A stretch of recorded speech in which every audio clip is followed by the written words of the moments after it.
Okay, so we are going to do a little bit of market research. I'm going to audience engagement. So David showed you a number of different applications of this computer vision technology. And what we thought we'd do is ask you to vote on the different possibilities. If you were to have glasses that were enhanced in some way, what would you like to see in those glasses? And I'm just going to run through the options. And what I'm going to ask you to do is you have 2 votes, okay? So you can vote for 2 of these things. Left hand for one, right hand for the other. If you love one so much that you absolutely want to see Warby Parker bring this out tomorrow, 2 hands at one go, okay? And we'll try and roughly gauge what the audience view is on this. So I'm just going to run through the options. So first of all, glasses that can snap a photo or take videos during the day. We saw the Snap glasses there doing that. Number 2, glasses that can sense your emotional state. So a kind of EEG kind of reading of your emotional state. 3, ones that can measure physical activity, like a Fitbit. So you don't actually have to wear your Fitbit, it's done by your glasses. 4, showing ambient information cues. So that's basically, it's like a superimposed information on the glasses about what you're looking at, say a monument or directions. 5. Actually, for ambient, sorry, can I clarify Yep. ambient? So for ambient, I think there's also a potential of using your peripheral vision and putting subtle cues, subtle like glow or pattern about messages, sort of what Ringly does on the Ring. So it wouldn't have to be superimposition, it could also be peripheral. Got it. 5, play music, or voice like the AirPods. And 6, listen to your voice or hear voices amplified in people who are talking to you. So just very quickly, snap a photo video, sense your emotional state, measure physical activity, show ambient information, play music or voice like AirPods, and listen to your voice or amplify voices. I'm going to add one other, because I really want this. Ad blockers. We didn't have that on our list, but we should add it. So glasses that basically block out the ads or that annoying person on the subway. Okay? We've got 2 votes for ad blockers. blockers. Like 2 hands for everyone. Okay, here we go. So, you remember, 1 hand, 1 vote, right hand, 2nd vote, or 2 hands if you want to give both of your votes. So, snap a photo or video. 1, 2, 3, 4, 5, 6, 6-ish, 7 maybe. Sense your emotional state. Oh, 1, 2, 3, 4, just 5, about as many, 6, maybe more. Yeah, 7. How would you say that? It's probably like 16, maybe 15? Yeah. Okay. Measure physical activity like Fitbits. You don't have to wear your Fitbit. 4, 5, 6, 7, 8, 9. Okay. Show ambient information cues. Oh, yeah. Oh, big winner. Okay, I think we have a winner. I like that Play too. music or voice. Few. Listen to your voice or amplify voices of others. The microphone. Oh, that's interesting. Oh, wow, there's a cluster of and finally, agent talking people over here. Ad blockers or annoying people blockers. Some people voted 3 times. That's okay. 3-handed. So I think it's really interesting. So obviously the overlay. Now, I experienced the first Google Glass. So when it came out, I was like, people were saying to me, hey, look, this is amazing. You should put these things on your face. You're going to see all this stuff. And number 1, it made me look completely, or even more stupid than I normally look. But number 2, it really felt clunky and awkward. It just didn't feel natural. So are we any closer to getting ambient information overlaid in a way that's just totally natural for our vision? Right. Well, Google Glass didn't really try to recognize the environment around you at all. It barely recognized your location.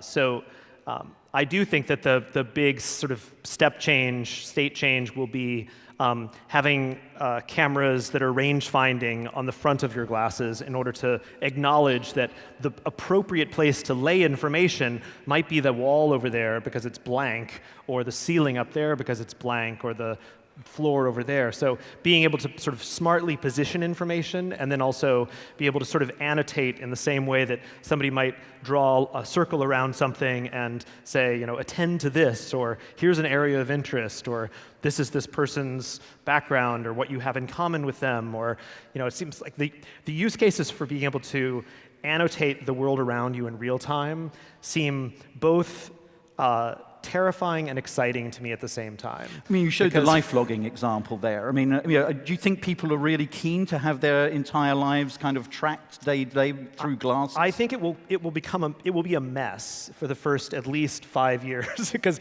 once you have the ability to sort of fill your field of view, and there have been certain like YouTube videos of people that have tried to sort of speculate what that messy world could look like. But I think it's really a design problem. Yeah. And you will, I think we do want certain annotations in the world, but probably not as many as the dystopian craziness of the sort of ad-saturated world. I mean, I have a young daughter, and she goes out sometimes late at night. I mean, I would love her to be wearing some kind of glasses that kind of monitor what's going on in the ambient environment, and if they could tell if there was some kind of aggression about to happen, it would alert the police or whatever. There's some kind of service that alerts the police. Well, you bring up another point, which is, I think I've been thinking mostly around what services they provide to the individual, but you could certainly speculate about should these images be shared with authorities, automatically, and what are the rules that upload them to the cloud and share them with other people. Got it.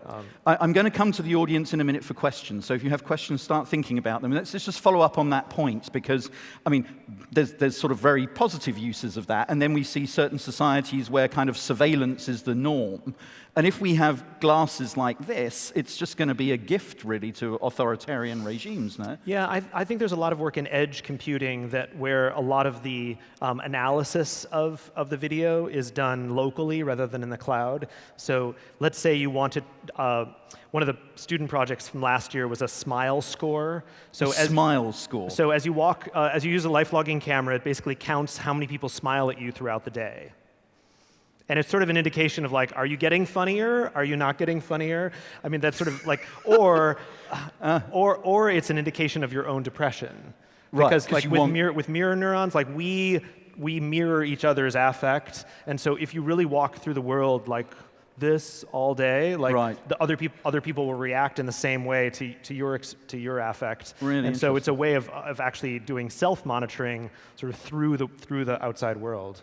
Great. Through other people's reactions. Through other people's reactions. Right. Great. But none of the data would have to be stored in that case. It wouldn't have to store how many people did you encounter. It's just a score. It wouldn't have to be shared with the insurance company. It wouldn't have to be shared with your pharmaceutical dosage. Right. Okay. Regime. I'd like to. Can we put the lights up a little bit and ask if there are any questions from the audience? Does anyone wear glasses in the audience? Come on, Manish, you've got a question, haven't you? One here. Can we get one from the front? Can we get a... I think this might be a commercial question, but nevertheless, you can take it. Well, you asked anyone with glasses. I did. And my question would be, when does Warby Parker open in Europe? When does Warby Parker open in I'll Europe? answer that in a different way, which is, well, actually, the business is growing really like 30% right now in the US, and it's complicated to do international shipping and that kind of thing. So we've been looking at it, and not soon. Not soon, but maybe in a few months, or like... No. Okay. But sorry. But I think it is an interesting question about will the Luxotticas of and other sort of licensed fashion brands of the world be the ones that commercialize this type of technology, or will it be the Googles and Apples of the world that bring out this hardware? I was going to come back to Apple. That's a really great question. I mean, I think it's the fashion industry's game to lose, but they're losing it if you look at other categories. Like if you think about what how many people have an Amazon Look camera? Do you know what it is? It's a selfie stick that you put where you dress, and it gives you fashion advice. Brought to you by Amazon. Sorry. You put it it photographs you dressing. Yeah, you say take a picture, and it well, once you have dressed. Oh, once you have dressed. Okay, I was just checking. It doesn't. Like, once you have dressed. Okay. So and then you give it 2 outfits, and you say which one looks better, and it uses the neural net, which is based on people like you and current fashion trends. So apparently it gets retrained, every week or month. Got it. And it says that one looks better on you. That matches your proportions. It matches it. It's a good color. It matches your complexion.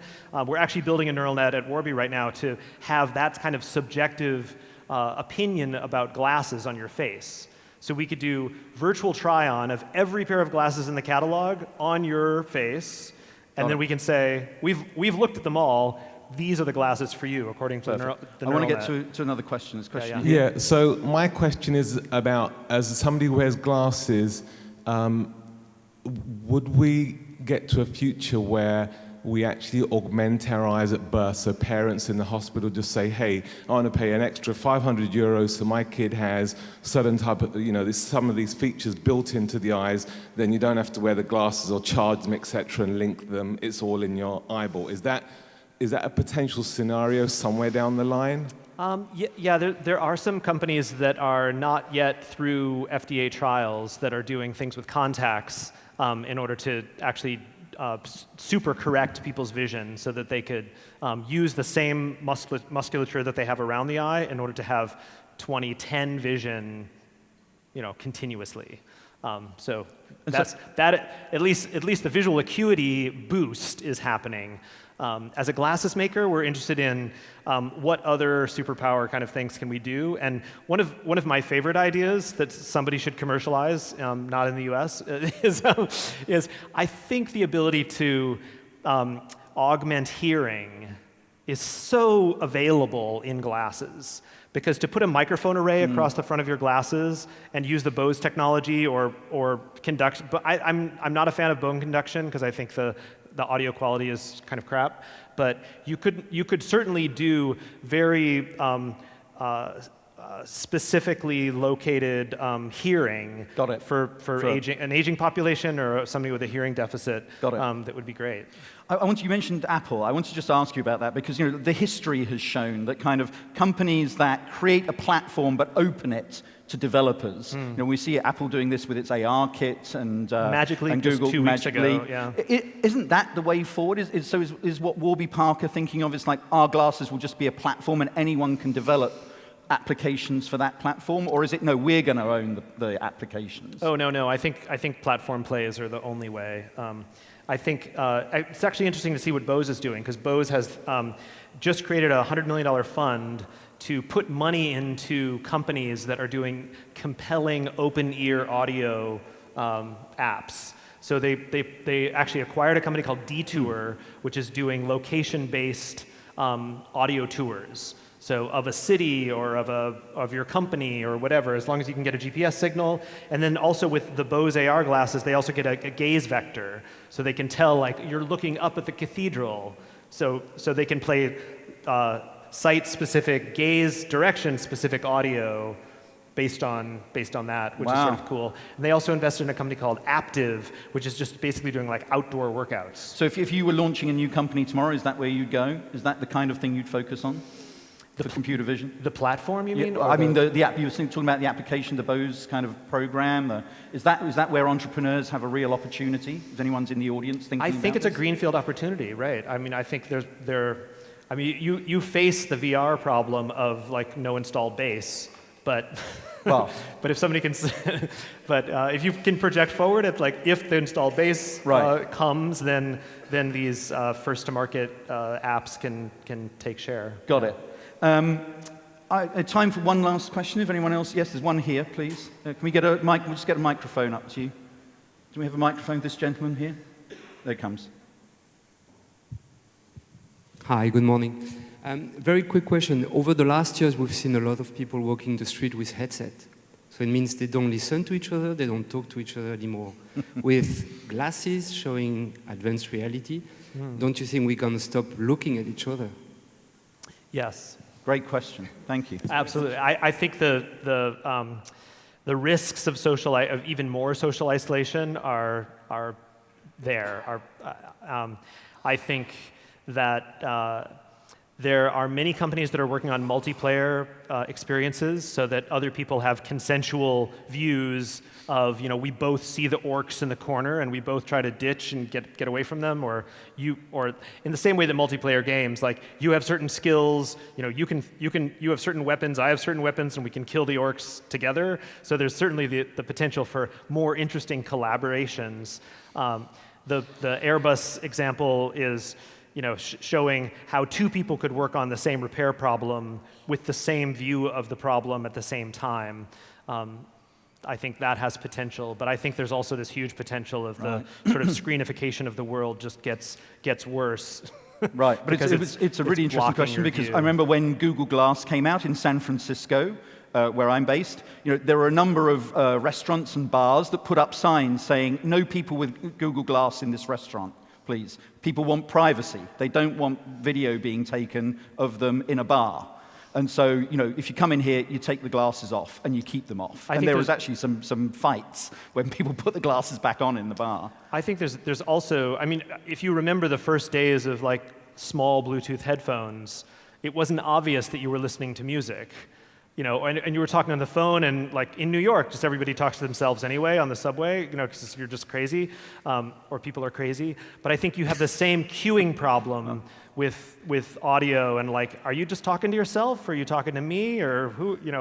Are you bobbing your head because you're crazy, or are you listening to music? I think we'll have this design problem. I don't know a way out of it, because I don't think we're all going to agree that blinky red lights mean I'm recording you. Right. It probably won't be that cueing, but we're going to have a society where some people are just looking, watching Netflix or whatever, or they're looking right at you, but they're not looking right at you.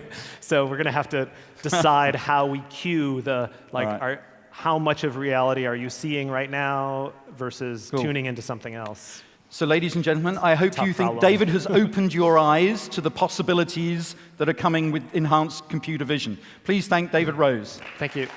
Terrific. Thank you.